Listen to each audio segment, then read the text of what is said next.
and welcome to Traders Brawl podcast. I'm Adel, the host, and today we have a special guest with us. I really want to share this with you because this is a guest coming from the Web3 marketing perspective, Miguel Francis-Santiago. That's right. Right? Adel, thank you so much. Adel and Miguel in the house. Adel and Miguel in the house. Right? That's it.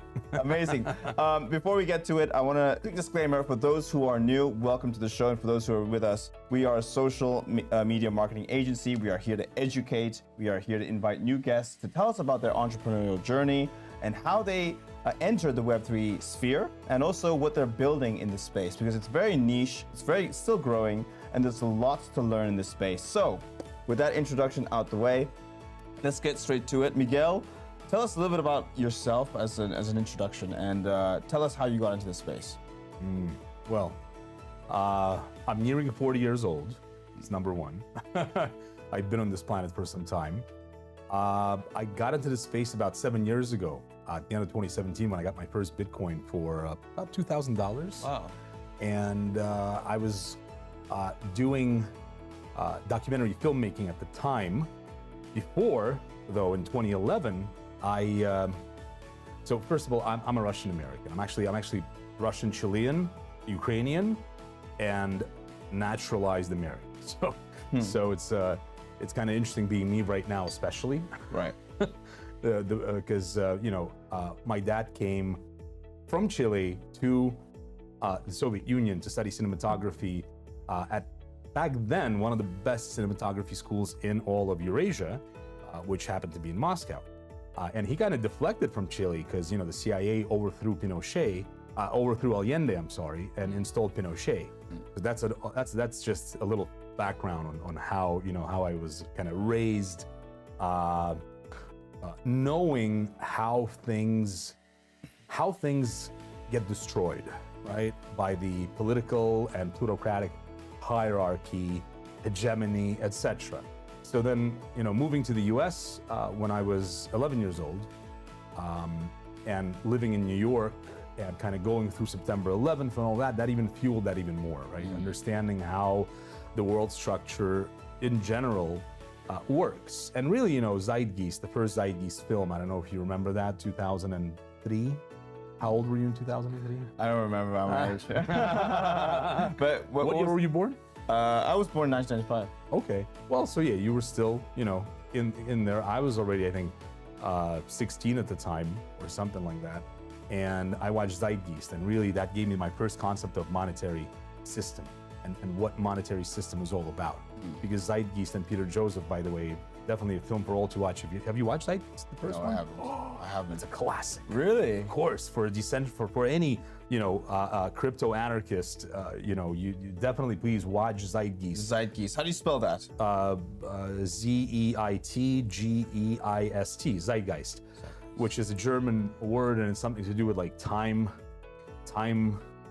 Anyway, it's a very interesting film. It's a trilogy, but I watched the first part, and the first part really got me like thinking, like, can we cuss, by the way? Like, yeah, of course. Can we say fuck and beep it out? 100%. Nice. So I was basically thinking at that time, being still a teenager, like, what the fuck? Why are we having to do and spend time giving our energy and effort to somebody else who's no worse or better than us in any way? Right? How did this whole hierarchical system come into shape, and why did we accept it as the norm? And so naturally going into startups and IT, 2011, we launched Groupon in Russia. So I was on the opening team of launching this first kind of a play with essentially tokenization, because Groupon was providing a collective, so community buy-in, right? Gathering the community to buy something at a discount. And that, of course, gave the business a lot of recognition, a lot of quick clientele, and the clients got a discount with a coupon. So it was kind of like a token play right there. Only later have I realized that. But anyway, so then we went into documentary filmmaking for IT startups. We brought a lot of cool Russian startups in Silicon Valley. We did a whole roadshow with the Skolkovo IT cluster in 2012, meeting Tim Draper, Bill Tai, all these forefathers of the Silicon Valley. And so that was like my first kind of like real exposure to the startup world of technology and brand positioning these sort of innovators of the future back then. Then, I went into personal startups that I've done on the technology sector. Many of them failed. And I ended up doing documentary filmmaking. Some of it actually political, because at the time the world was changing. A lot of things were happening in Ukraine that I didn't agree with. Having grown up with my best friend in LA from Odessa, my best friend in Brooklyn from Chernivtsi. These are all Ukrainian cities. So back in the day, we were all Russian, believe it or not, and we literally called ourselves Ruskies because it was basically the same people. It's the Kievan Rus, right? So without getting into politics, albeit I kind of already have. Yeah. But without getting into politics, I got really tired of being in that sort of, political content making. I was a journalist. I was working with.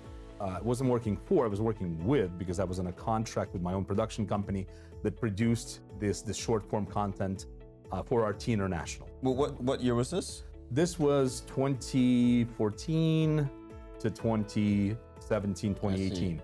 And 2018 is actually when I basically cut all the ties, and I'll tell you how I did that. So Bitcoin grew. I got it in 2017. I launched a Web3 show called Cryptolium on the same channel. Went around the world. Is it on YouTube? It's still, well, they knocked it down from YouTube because of all the events that happened in 2022.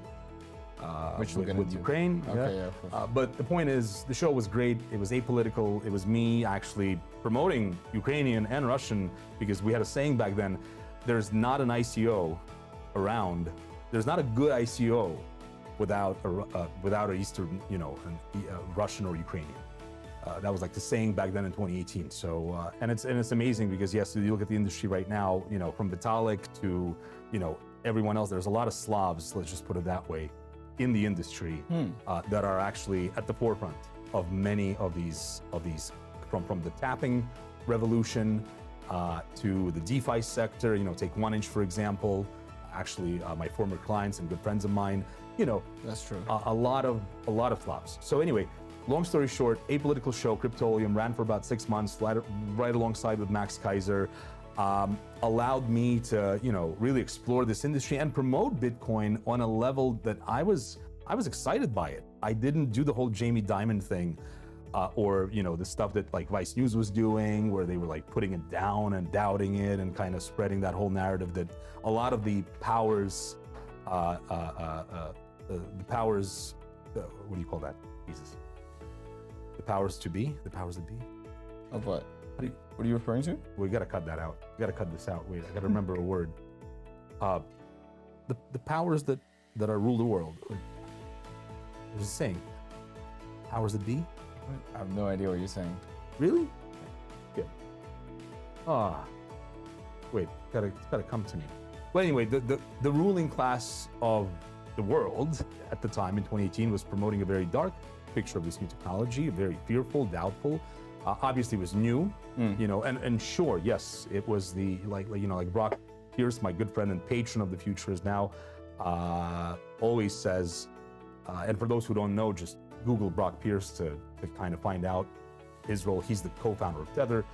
So many things that he's done for the industry that I think without him, some people even say that Brock is Satoshi, or that Brock is part of the team Satoshi, and well, I can't really speak to that, but anyway. What I'm trying to say, I guess, is that the picture that the world was painting for Bitcoin at the time was very negative, and we were doing the opposite. We were actually excited about the technology, and we really showcased Bitcoin in an exciting light, because it did provide an alternative to the standard legacy failing monetary system that has since only devalued, as we see right now. And again, my Bitcoin back in 2017 in October was 2,000 or so. Now it's 65 on September 30th, 2024. So, testament of time has proven that I was right, and many of us were right who believed in technology and were fighting the information front by supporting this technology for the better. And so basically, anyway, long story short, you know, as with many people, right, when Bitcoin grows, you grow with it. And I can talk to that in detail because it's not just financial growth that happens during that process. It actually takes you into a personal growth along with it. And so that's kind of like what happened to me. And I realized that I don't need to provide my content to a centralized media entity that still had some, really, I had full editorial control, but you know, there's still certain things that you couldn't really do. Of course. And so that really prompted me to just say, you know what, enough is enough. Let me launch my own media network. And we became The Future Is Now Media in 2018. We started doing our flagship product, which was kind of always a handshake between us and the potential people that we worked with. And we created this documentary film series, The Future Is Now Film, that essentially was an infotaining 30 to 45 minute documentary episode filmed at one conference, one Web3 summit. And we ended up going all over the world. We actually ended up launching 2 summits ourselves in partnership with Brock Pierce called Futurama Blockchain Innovators. One in Dubai in 2018, really kind of pioneering the Bab al Shams restaurant with a Burning Man DJ in the desert. And, you know, Tesla picking up from the airport, driving into the Maidan. It was at the Maidan Hotel, the racetrack hotel. It was really nice because he had this kind of futuristic day program and then this kind of a Burning Man type of a, you know, connecting by the fireside type of an environment, which really seals the deal. And people, like all the conferenciers out there, do take note that people have been meeting in hotels for only, you know, a couple hundred years.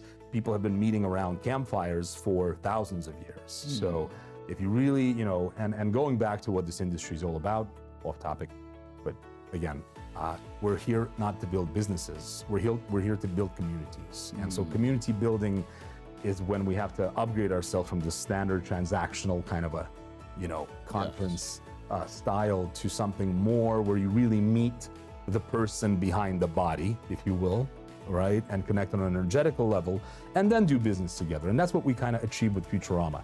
It was an event that then launched in Ibiza around Brock Pierce's 500-year-old mansion called The Farm. And we had, you know, John McAfee fly in on a helicopter, Roger Ver, you know, Miko Matsumura, who said, you know, I remember standing with Miko on Brock's estate, which was used as an after party place for just like one night out of the 3. And Miko was like, this is the future. I'm like, yeah, achieved.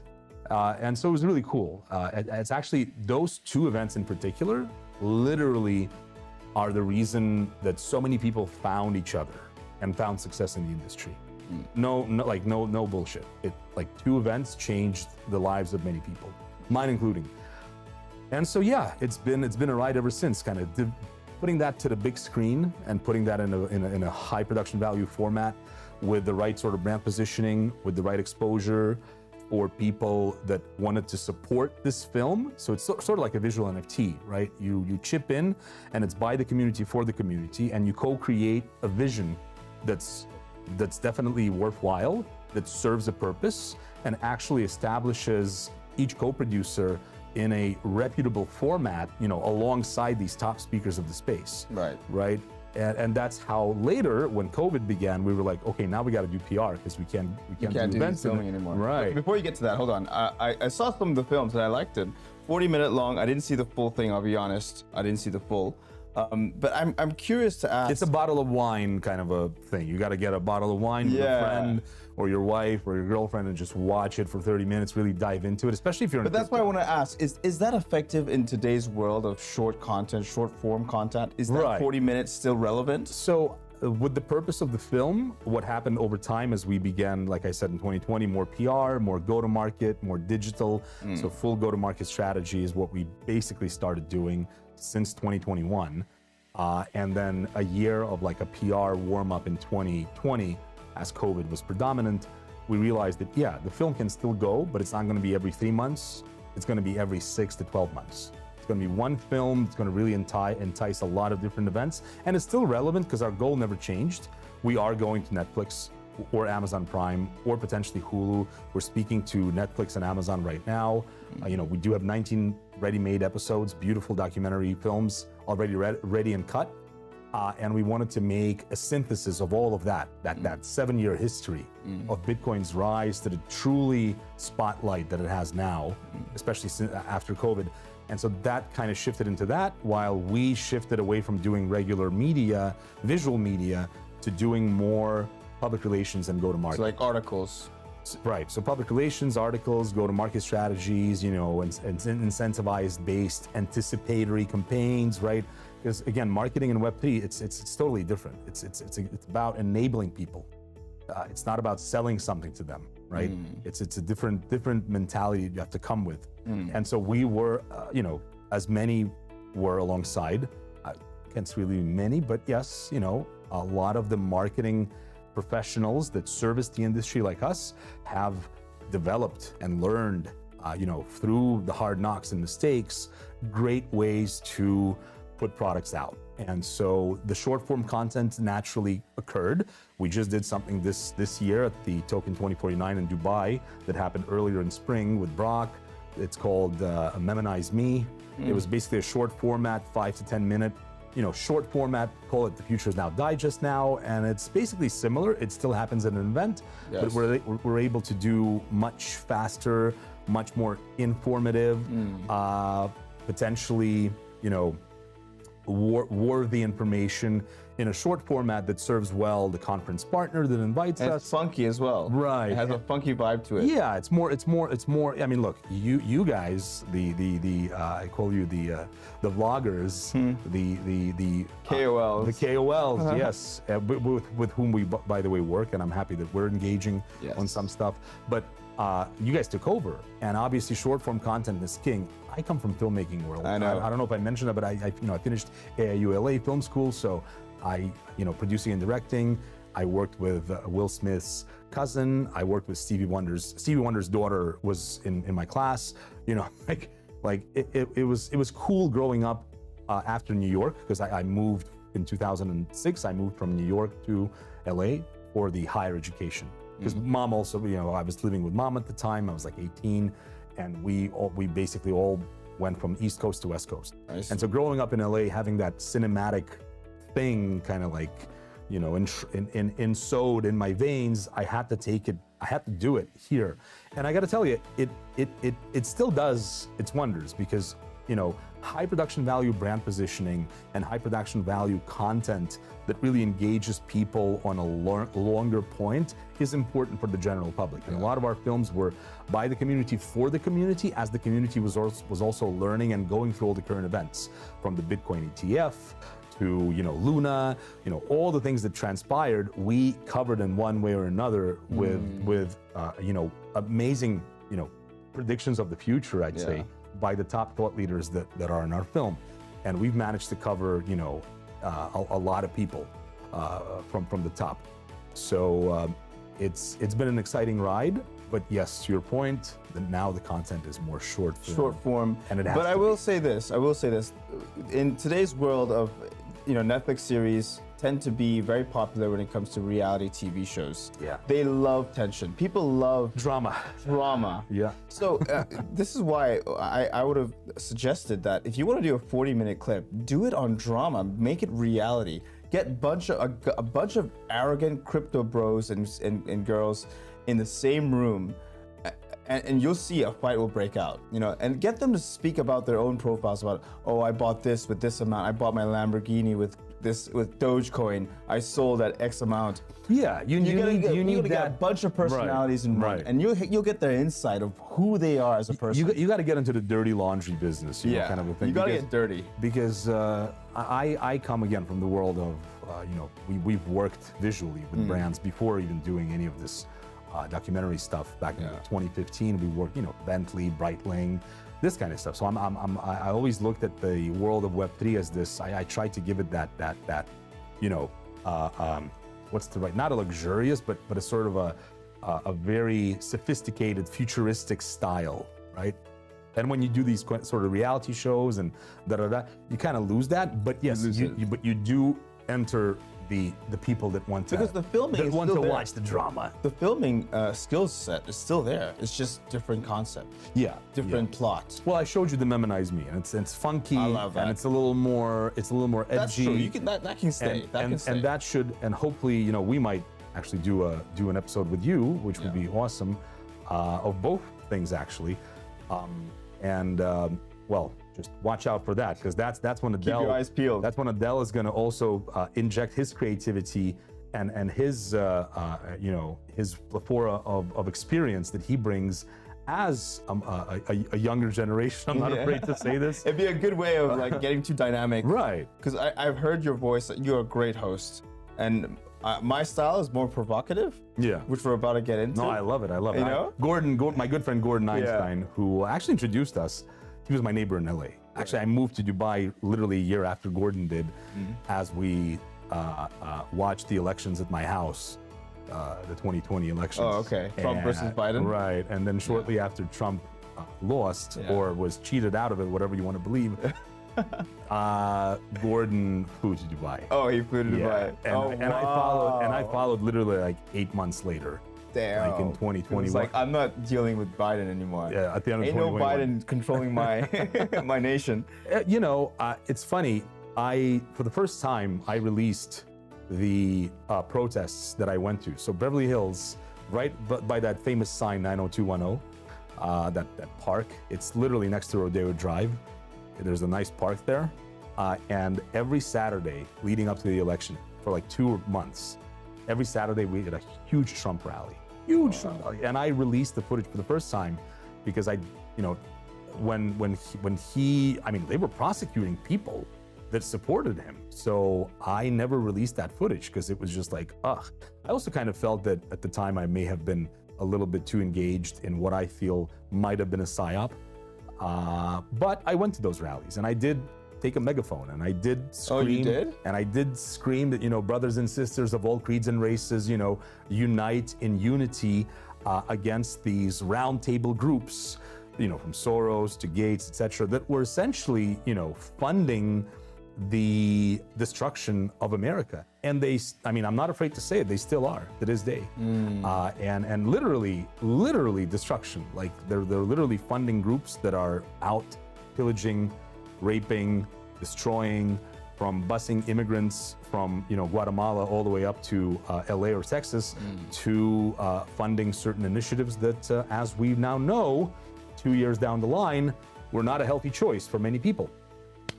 Right. So, long story short, I came out with that recently, with that content, and then I realized why I left, because I didn't want, you know, at the time I had just one child, 5-year-old daughter, and I did not really want her to experience that. Because let's just say, and I'll open this up as well, we did have some.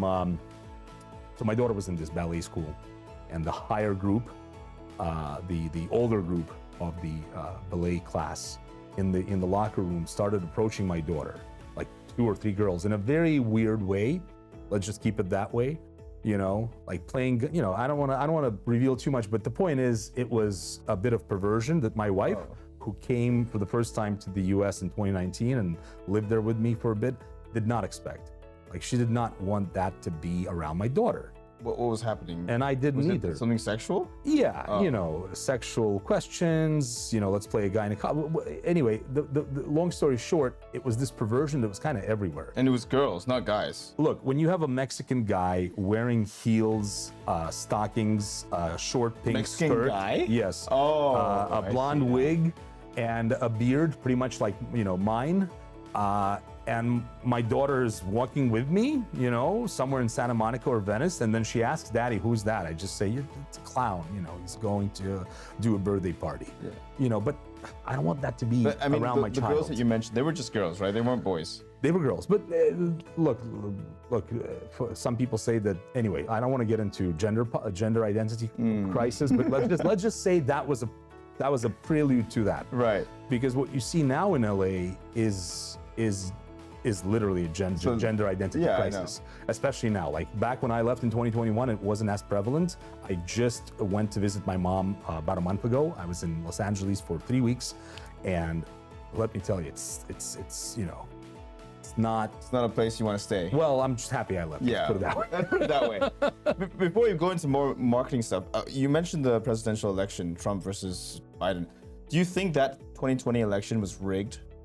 Do you think like Trump lost fair and square, or was it rigged? So I am a staunch believer that there is no democracy on this planet. On this whole planet. The fact that people believe in this concept of democracy, which comes from the Roman Empire and has been obviously coerced, enhanced, and now digitized by the American Empire, which literally has Roman symbology on everything, from its court system to the dollar, etc. It's just a continuation of the empire. I don't know if Gordon spoke to that, but I can attest that I'm not the only one that thinks this way. I think that the idea of allowing people to have a choice when it's already predetermined, no matter what you do, is a dangerous road to take. Because as we see with Trump, when you do get a popular guy that comes from kind of being this entertaining businessman, and speaks his mind and gains popularity, and then what do you do with that? What do you do when the people actually go out and really vote? I know, but right? Remember how when do you stop that person from getting elected? But remember, I'm going to play devil's advocate here. Remember that when that video came out where, grab her by the genitals, remember that video? Yeah. There was a big backlash around Trump. Well, it was all taken out of context. Of course. As always. But he did say that. Yeah. And it was caught on camera. Sure. And so people were like, dude, do I want this to be my president? Yeah, but you don't judge a person by, no human is perfect. Yeah, actually. Number one. Number two, so much shit that was talked and spewed about Trump by the media was taken out of context by such a mile, that no human being deserves. I think the fact that he's endured all this and is still managing to fight, even as we speak, the fact that RFK, Jr., who, let's just say, is not far into the crypto scene. And I met Ron Paul in Miami BTC 2021. Then I know that a lot of the front runners of the space whom I'm acquainted with, I cannot really name names. I know that they've been meeting with Trump, they've been meeting with RFK, they've been meeting with Ron, and so the fact that RFK has now endorsed Trump and Trump is now openly speaking about Bitcoin, that's just another plus in the bag for me. And so at the end of the day, for me, it's not about the genitals or some minor sexism that sometimes happens, especially in the United States, with the rise of extreme feminism that is completely baseless, senseless, and goes against the basic nature of humanity, where, I want a woman that supports me. 100%. I want a woman that supports and enables me. I don't want a woman that rules me. Okay. Of course. No offense. No offense. And remember, we love you, women. I'm a Golden Visa Dubai resident for 3 years now. I'm so happy to be here and to have been accepted by this country. Actually, I did get my residency that way through the film, through creating. This work of the future about this wonderful city and this wonderful country that has enabled so many innovators like yourself, like me, to come here and create stuff.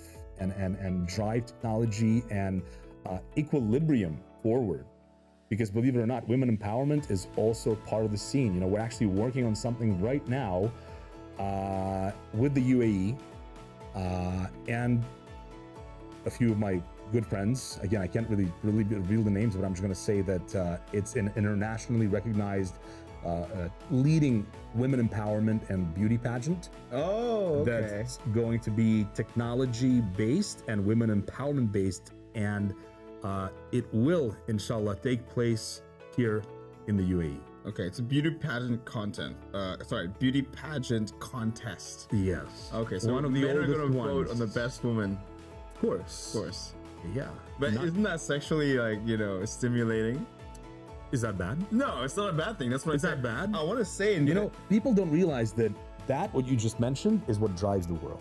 That is and the most successful males are the ones that can put that sexual energy into their craft and actually be successful at it. Wow. And you know what? I think Trump is one of those. Yeah, he's one of, because he started his own. Let's just put it that way. Speaking about Trump, he did launch his own beauty pageant as well, right? It was Yeah. He Well, was look, an entertainer. Beauty pageants and conferences, events, Web3 events, they are gatherings that create networking in business.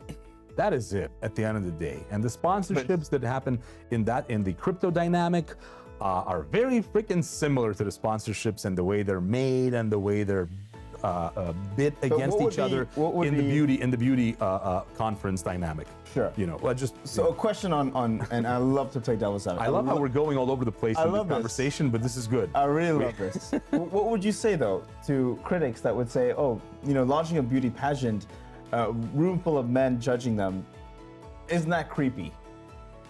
That's women empowerment. Because it doesn't have to be just about the beauty, it also has to be about the brains. And beauty and the brains have never been so prevalent, especially in the feministic angle of the modern culture over the last 20, 30 years. And I gotta say, I've been fortunate enough to have a beautiful, extremely powerful woman at my side, my beautiful wife, Christina, if she's watching this. And I've met some of the most amazing minds and incredibly talented women, you know, female Satoshi, in the world of Web3, you know, from Irina Litchfield to Anna Frankowska, you know, just to so many other women, especially from the Asian countries, right? We know some of the amazing leaders at ChainUp, at BitGet, at Binance, you know, are women, and that's what the future is about. It's about enabling women and admiring the brains and the beauty. And there's nothing wrong with that. Okay.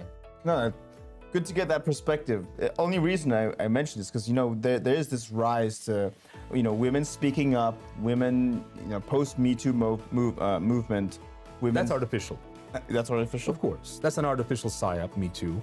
Tell us about that. As BLM, which was hijacked by the same powers and used the same Orange Revolution textbook that we've seen across the Arabic Spring, that we've seen in Ukraine, and then I saw it in America, which is why I went and protested on those Trump rallies, because I saw the same tactics of soft power, mind control, being literally used on the people of a country that I thought was, you know, a dream for so many folks out there. What does the Me Too movement mean to you? You know, that's a good question.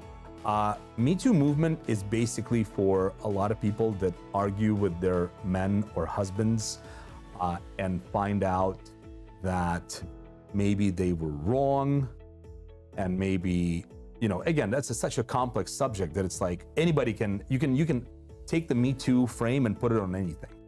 It's like anytime you're wrong in an argument and you want to become a victim and create a group of these victims to potentially promote the fact that you were right when maybe you were wrong. And whatever happened is whatever happened, and that's your business. You do not need to take it out to the public in order to literally try and create some sort of an info angle that will subvert the impression of what it is to be a man and what it is to be a woman, and what it is, and what's the fine line of respect there between the two, and how issues and disagreements and arguments can be solved, and what happens if there's violence or not. I mean, look at Amber Heard. I mean, the recent Netflix documentary that came out on that whole crisis, again, completely manipulated. I mean, she was snorting drugs in the trial. Why was that omitted from the documentary? Why was not one shot of that mentioned? Okay. She also hit Johnny Depp. She did hit Johnny Depp, and she was super aggressive, and she felt like she needed to film every single argument. Like, I'm sorry, but what the fuck is that? You're right. You know, anyway, so the point is, a lot of the concepts that were promoted by the powers that be. That's what I wanted to say. Oh, the powers that be. Yes, a lot of the concepts that were promoted by the powers that be, that engage the modern Gen X, Gen Z in a certain way that they're currently engaged in terms of these, you know, world issues, topics, identity, relationships, politics, etc. They're crumbling apart right now. People are starting to see through the veil, right? Bitcoin is sucking out the failing value of the dollar. Okay, CBDCs are being promoted, but there's a fine line there, and the way that game is going to be played out, we're all going to experience, and all in the industry here are going to be a part of it. You know, and that's an important choice to make, right? What do you want to do? Why are you here? Right? Are we here to just make more money, the same money that we're trying to fix, and you know, get super rich, or are we here to literally change the world for the better? And as cliche and as, you know, pompous that may sound, that's a choice that people have to make, and that's a choice that I've been covering, not just with the you know, with the film, but with the work we've been doing across the space for the last 7 years. People always have to make that choice, and a lot of the Bitcoin maxis that we've, you know, are friends with, you know, Jimmy Sung, Tone Vase, Max Kaiser, right? Like, you got to talk to them. That's a different perspective. The you know, the STO, the ITO, the ICO people, they're a totally different crowd. Of course. Their value systems are not the same. And hold on, you know, coming back to the Me Too, let's finish this first. Okay. Just so I know, so the Me Too movement, as we all know, is Amber Heard, you mentioned, and all these women that come forward. Do you think, though, that you know, the women that tend to be involved in this, not always, but the ones that tend to be, they tend to be more alpha? Absolutely. Yeah. And that's part of the identity crisis that has been created with the modern pop culture that I was just leading into, with the Gen Z and Gen X being sort of programmed by the TV programming, right? And all these other forms of programming that came to the palm of your hand with the rise of the smartphone. And it's just amazing. I don't know if people noticed how mind controlled everybody has become. I mean, I remember having a Motorola Razr. I remember the flip-on. The Motorola Razr that I used in New York, right, when I was like a teenager in high school, and the Nokia, right? And I remember September 11th, and I can only imagine that if the technology during 9/11 was at a similar point that we have today, potentially we would have never had what happened past September 11th. But why do you think these women are coming up more alpha? We're seeing more alpha women come about. Is it because of mind control? Is it because of social media? It's because of megatrends that are set in closed rooms by certain think tanks around the world that literally have the CEOs of Netflix, CNN, the top 6 corporations that own 90% of everything that you hear, watch, see, and read. Now I think it's even 3. It keeps getting consolidated, okay? And they literally say, what do we want? I mean, look, I downloaded, so I didn't really use ChatGPT on my phone, but for some reason yesterday I decided to give it a try. I actually kind of liked it because you could talk to it with a voice and get your prompts and all that, really, which is, again, that's another topic. But the fact that the male, straight, white man's voice was the last voice, the 6th voice in ChatGPT to choose from.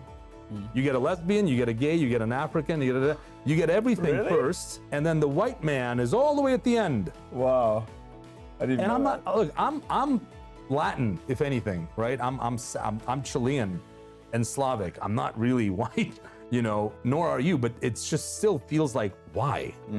What is the point?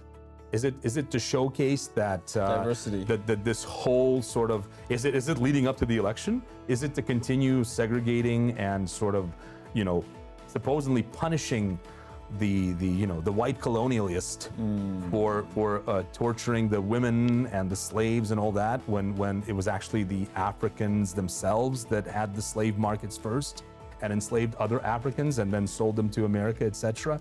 Like, you know, with black reparations and all that stuff, it's like, oh God, don't get me started. But the point that I'm trying to make is people don't know history. People don't have the information. And now that the people have the information in front of them, at the palm of their hand, they're still too lazy for the most part to go deeper and deeper and find answers to their questions. And then actually pick apart the megatrends that are being said by some white males, some of Austrian background, sitting in closed rooms and talking to the CEOs of the main media, food, entertainment, etc. companies and saying all these things. I mean, look at James O'Keefe. Like, you're a journalist, right? I'm a journalist. Have you heard of James O'Keefe? Yeah, of course. Project Veritas. Now it's O'Keefe Media. That's a very weird thing what happened there. But the work that he's doing right now with Disney, with Google, it's beautiful. Yeah, it is. It is wonderful work. That is what journalism is all about. I know, but it's about exposing how these actual megatrends get injected into the systems of control and then enabled onto the masses. I think Forcefully enabled. I think one of the reasons, though, why one of and by the way, just to wrap this up, because some people might think I'm crazy, but I am here in this industry because I want to change that. I want to give the people the power to create the narrative. You've heard of red pill narrative? Red pill versus blue pill? Right. I mean, most of us, I think, from all of us here in Dubai, for sure, the crypto crowd, from Da Vinci to yourself to, Carl, I mean, anyone you meet who lives in Dubai and is in Web3, for the most part, especially those those that came here, that have come here from other places in the world, which is really most of us, are definitely of that narrative. That we are the red pill narrative. But I think women don't align with that because they feel oppressed because they say men are the ones who control everything. Men are presidents. You see more men presidents than women presidents. Men are on the pageant, beauty pageant judges. There's this. Men dominate every industry. there was this. So they're like, I'm impressed. There was this gay guy on a recent interview talking about Trump, a Kamala voter. Right. And he was asked something along the lines of, so what about Trump's demeanor? And well, Trump is constantly being asked by all these pretty women these questions, and the interviewer is like, is that a bad thing? Is that like, shouldn't a man want to be respected and adored by the pretty women and asked, certain personal questions or whatnot? Like, just in general, shouldn't a man strive to be respected and adored by the opposite sex? Why not? Right. I mean, well, and then you put the context of the interview and you can understand why. But so the point is that all of that is literally taking the human brain and inverting it. Yeah. Okay. And that's being done on a on a ridiculous level. But what's interesting, and what I also noticed in LA as I come to a town that literally promotes and lives off of this leftist, demented agenda, a lot of people have woken up and have realized that something is wrong. We're not going the right way. Our kids are, asking us to cut off their penises and breasts, and take medication that prevents them from being who God or the universe, whether you're an atheist, whatever, made them to be. Okay, and then finding every single issue from some, hermaphrodites in the animal kingdom to show that we humans can also be that way, or are also a part of that and whatnot. Like Caitlyn Jenner. All of this is just beyond me. I don't understand, why do we need to promote or go that way? Why? Well, I do understand, I guess. after many years. What do you think Caitlyn Jenner cut his penis off? Because Caitlyn Jenner is nobody. And he was a runner before. He was an athlete. Yeah, exactly. Before. But again, being an athlete, no offense to anybody who does sports, that's just big, entertainment. That's all you are. Yeah. That's why you're getting the big bucks, because you're literally continuing to brainwash and entertain the masses and keep them docile. And when you invert or you turn, I mean, look at these Kamala voters. They are the most docile, gullible people you can possibly find. You can change their mind like this. And by the way, facts don't work on them either. So you have to come from that same perverted, demented agenda to be able to reason and speak with them.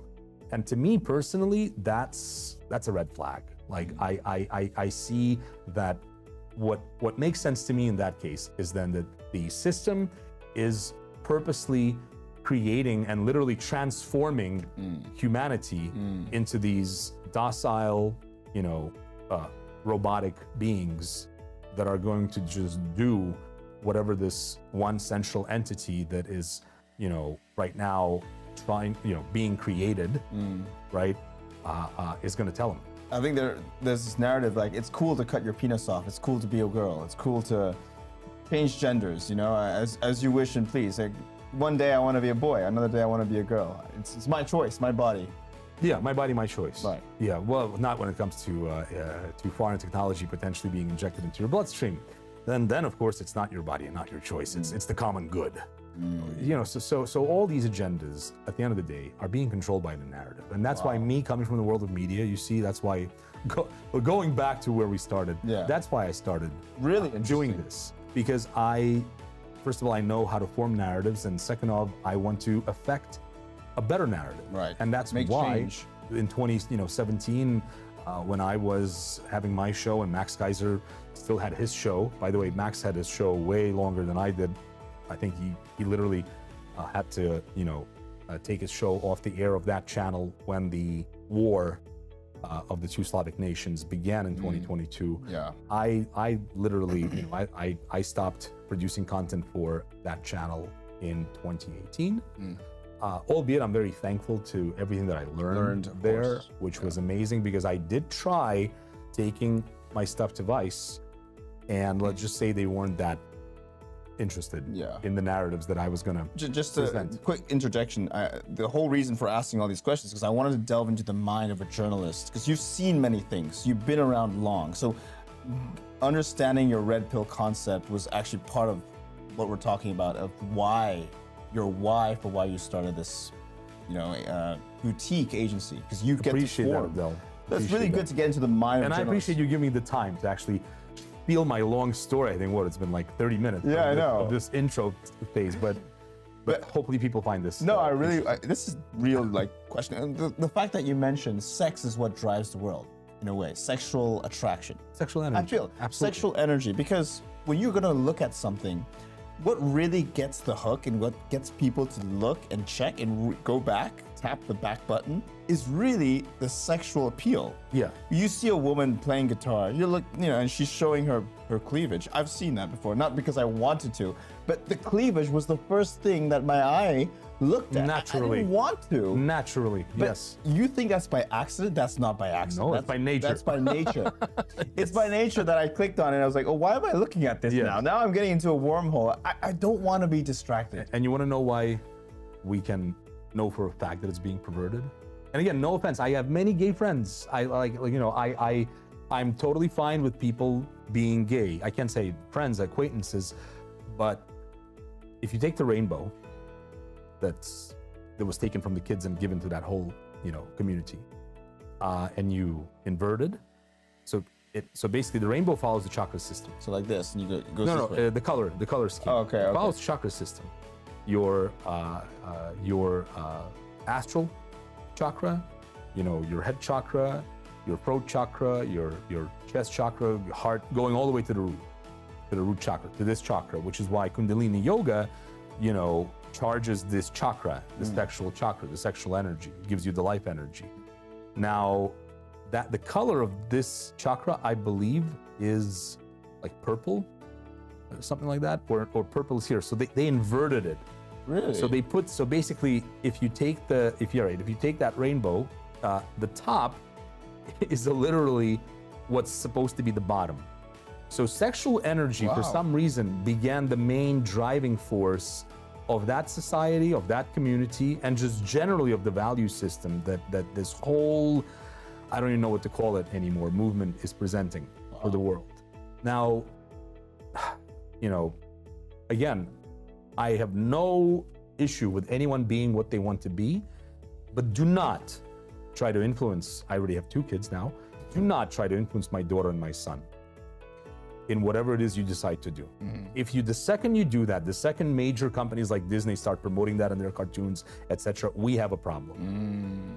And you may call me a homophobe, you may call me whatever you want to call me, but I have the right to defend the psyche of my children and speak up against that.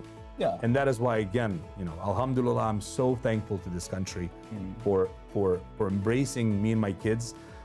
My daughter did some, so for first 2 years, we kept her in her school virtually because of, just the school program, and we wanted that Russian language edge, etc. But this year she started school here in the UAE, and I'm so thankful. I look at the schools here in UAE, and I'm like, wow, like that's what a school should be. It should be a place that enables children to be their best self, not to influence them to be someone else, especially when, for the most part, at that age, they know fuck all. Yeah. They're still developing their mind, Exactly. of course. Exactly. Right. So if I've upset anybody with anything I've said, you know, I'm sorry, but that's my reasoning. Shove it up your ass. I'm joking. No, this leads right to my next question now with agencies. So you've got your own boutique agency. You can frame the narrative as you wish and please in the way that you want it for positive change. Well, we discovered the basic 3 factors of engagement, you know, which are simple, but yet not a whole lot of people were executing them back when we started, which is simply the narrative. So you have the Google SEO, which is PR, articles, public relations, keywords that get you to the front, new news releases, press releases, feature articles, organic native content gets you to the top, right? That's a validation point for anybody who's gonna buy your digital asset, right? Then you have the part of trust and inspiration. That's the visual branding part. That's the film. That's the reels. That's the cinematic content, what we call cinematic branding, connecting content that inspires trust and engages the user with confidence and a knowledge base by the actual project leaders, speaking to the people, explaining why are they here, where do they come from, where do they want to go, right? And then the digital angle, which is now, it's amazing how fast, by the way, this last angle is changing, because we got involved in the whole digital side, I would say social media marketing side, in 2022. We didn't really do it before that.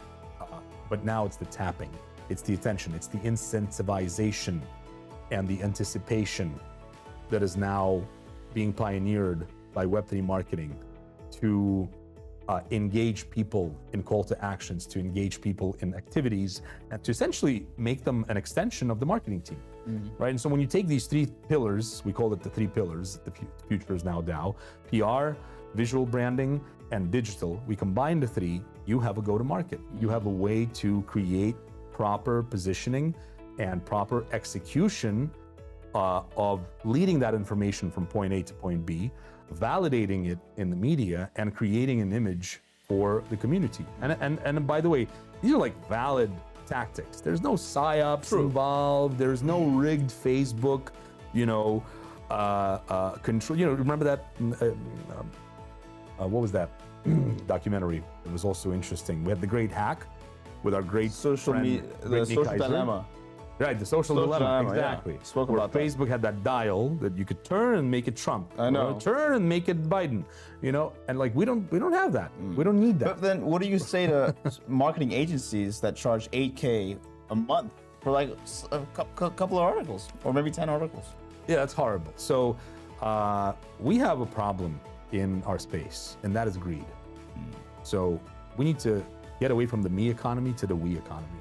I've met so many great people that turned greedy, that turned their back on me, on others, on just, you know, on the general industry, because they have come to this place hungry, you know, from rags to riches, and loyalty, while at the same time, I wouldn't even call it loyalty, I would just say, you know, well, probably loyalty. Yeah, loyalty is really the factor that unfortunately is of the most extreme value in our industry. Because finding loyal partners, Loyal people. loyal clients, loyal employees in our industry is very tough. Yes. Because you do get backstabbed. People For are, money. Right. People are out to just they don't really want to build something, or if they want to build something with you, they're going to put in the least effort. And that's why I think our industry, and you're a testament to that, and I'm sure you can relate, this is a do-it-yourself kind of an industry. Like you got to be able to do, if there's a force majeure and worse comes to worse, you got to be able to run the whole thing yourself. 100%. For a couple months, you know. And I know that, you know, we've spoken about this, and you know, you also do your own social media. I do have people that have done my socials. Right. I do also, like, I cannot, well, if you talk about videos and any kind of image content, for me that's personal. because I am a screenwriter, so I have to edit the fish, I have to put the music, I have to choose the ambiance, and then I work with a tech editor that just knows how to do better transitions and, you know, has the patience to do what I used to do in school but don't do anymore. But yes, that involvement, that personal touch is very important. And just overall, if you go to the business angle, to building something together, it's very tough. And some people have found, and I know of a few fellow marketing agencies, my friends, you know, who have found each other. Two partners have found each other and built a multi-million-dollar business out of a business that was doing close to $1 million, you know, and you know, that's a blessing when you find that. Do you think, just didn't mean to interrupt, but do you think articles are still relevant in today's short form content, you know, visualizing world that we're all in? Depending what kind of articles, you know, with like Brock Pierce used to say, this industry, as anything new, as any new technology, always attracts the roaches, and as all the roaches crawl from underneath the log to this honeypot that is now this new shiny thing, which is Bitcoin and the industry that it formed around it. And of course, you're going to get a lot of slack. You're going to get a lot of things that, you know, you're going to get articles that look like ChatGPT written, you know, senseless pieces. You're going to get content that doesn't mix well with other formats that needs to support that article, right? So it's all about the strategy and it's all about the formula, right? And that's why, yes, you do have these agencies that do exactly what I just explained, basically half-assed work, and they charge you, you know, extortionate amounts. Right, amounts that don't make sense. For a couple of articles. Yeah, our contracts are usually 3 to 6 months tops, because, you know, we come in, we build out, we showcase, we teach the marketing team, we show the startup or the established product, or a product that sometimes may be in, you know, in a difficult situation. We show that product how to function with the Web3 marketing and how to upgrade or scale their ways, and then we leave. You know, that's actually also the unfortunate part of being a Web3 marketing, you know, agency, if you will. I hate the word agency, but yeah, being a Web3 marketing company. I call myself a boutique creative agency. Okay, yeah. Well, we are FinDAO officially. FinDAO is a boutique media, PR, and go-to-market powerhouse for Web3. That's our slogan. But you know, that's the problem. You know, you get, there are certain things that happen at that stage with startups or established brands. Number one, you get a CMO in the company that you're working with, that you're trying to show some great stuff, and the person takes it in a defensive way and feels that, oh, if this succeeds, I might lose my job, you know, or something like that, right?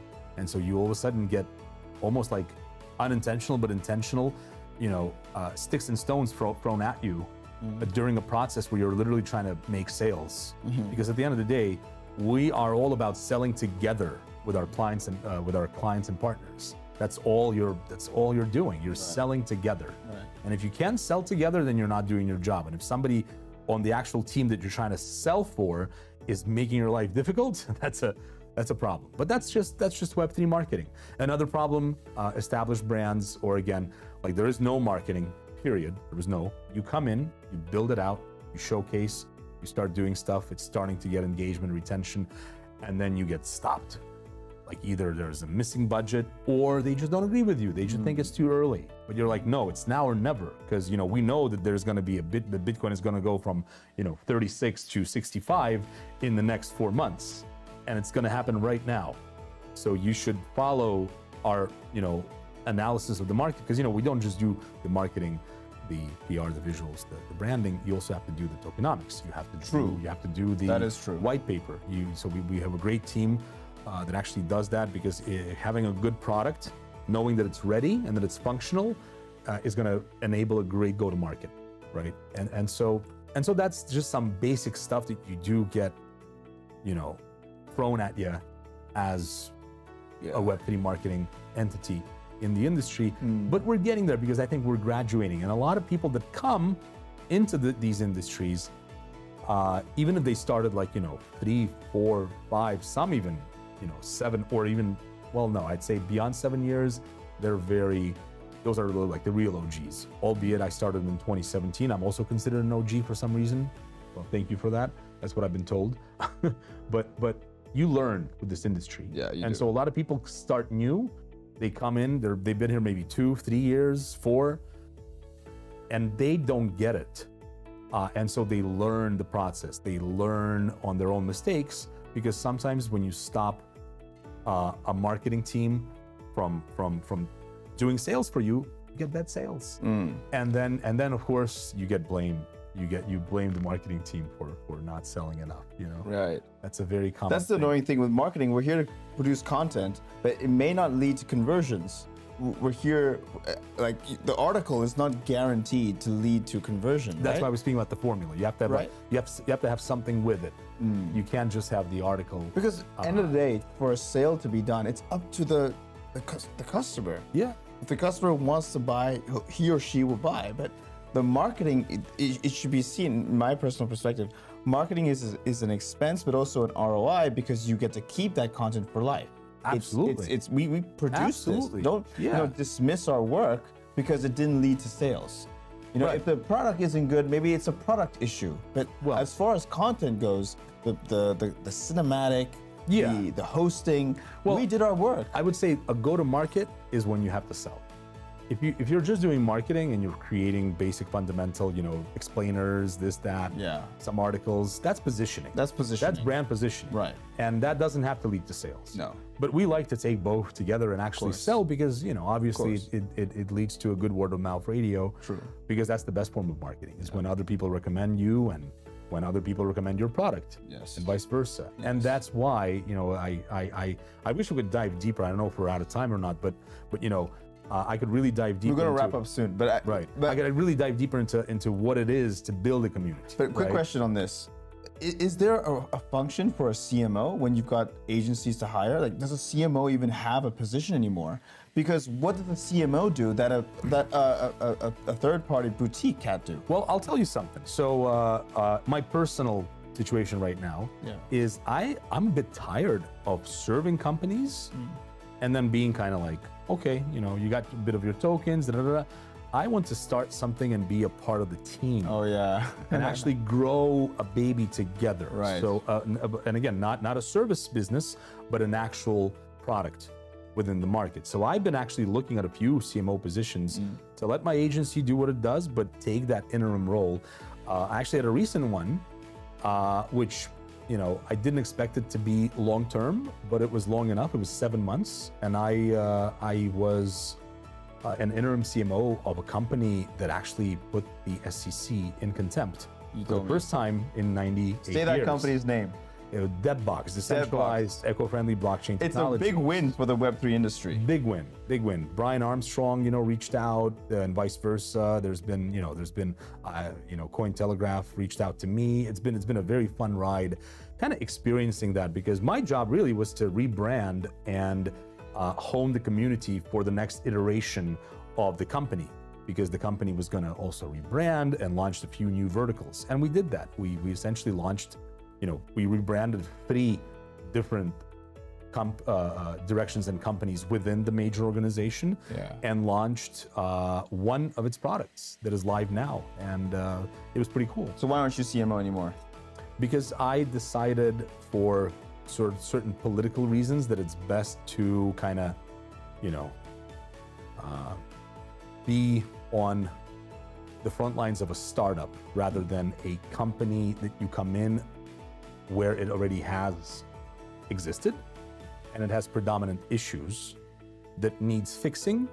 And sometimes you feel that, if you really want to build it yourself, you got to start from the beginning. Coming in the middle when something is already there is a time when you may not always have the voice that you want to have, Of course. as a CMO in a startup. So I'm specifically, like I mentioned, I'm looking for actually a startup to engage with, while still servicing clients. We're servicing an amazing AI engine that's building Web3 assets and game assets for games, both 2D and 3D. We're working actually with a Web3 game as well that's being built out right now, and we're working with a TCPA company that's creating a new way for crypto to communicate with its clients, because if you want to bring new clients in, Web3 ways and what we just explained, the tapping games, the articles, the social media, the context advertisement, all that is great. But if you want to tap into the new audience that may be on the sidelines and not even understanding what crypto is about, you got to get into the phones. Phones? Yeah. You mean like social media? You got to call people. Oh, yeah. Call center. Yeah. Really? Yeah.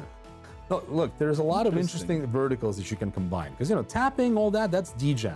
That's Gen Z. That's the people that have the time. I don't to know do if these that. people have the time span to take a call even. No. Believe Yeah? it or not, people do. They'd be People like, do. what's All this over the about? world.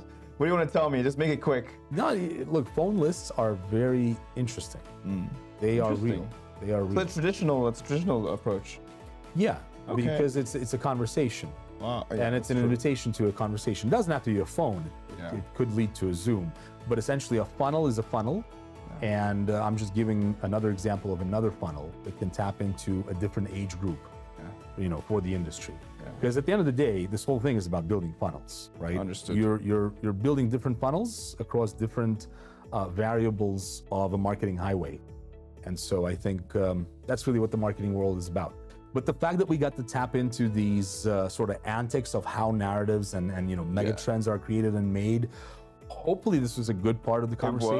was. Because I think it'll get people to hopefully notice and recognize some of these things. I wanted to get into the coming mind. at them. I wanted to get into the mind of a journalist person like yourself, the mind of Miguel. Because what does he think before he produces these such remarkable 40-minute documentaries, which should be on Netflix right now? They will. They should be on Netflix. We're speaking to a distributor right now. I'm like, this is been a long so time coming. good. I feel like I'm in a movie, but I want to get into the mind of Miguel. And now I got a piece of it. It's only a piece in this 40-minute conversation. Well, But there's so much more to you, I know, and anyone.